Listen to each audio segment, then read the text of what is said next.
Hello साथीहरू, स्वागत छ तपाईहरुलाई मेरो आजको मिनी ब्लगमा। र म आज कामबाट आइसकेपछि ऐनाको अगाडि पोज दिँदा दिँदा मम्मी चाहिँ उता भान्सामा अंडा करी पकाउनु हुन लाग्थ्यो। मम्मीलाई भने, मम्मी म तपाईलाई आज अंडा करी पकाएर खुवाउँछु, तपाई बस्दै गर्नु भन्दै म चाहिँ अंडा पकाउनतर्फ लागे।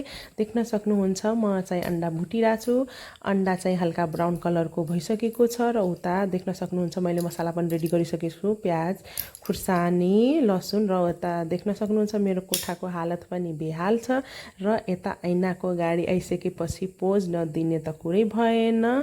त्यही भएर म पोज दिला छु र यता भान्सामा गइसकेपछि उता अंडा पनि रेडी भइसकेको छ र म अब यो अंडालाई निकाल्छु।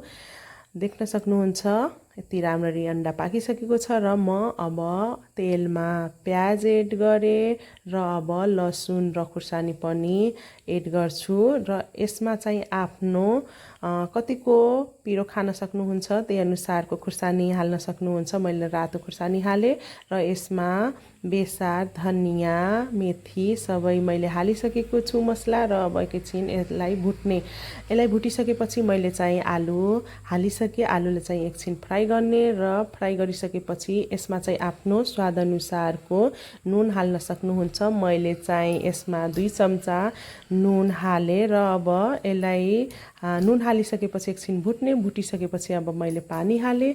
पानी हालिसकेपछि मैले चाहिँ एकछिन त्यतिकै ग्यासमा छोडिदिए र अब यसमा चाहिँ म अघितिर पकाएको अंडा चाहिँ हाल्छु।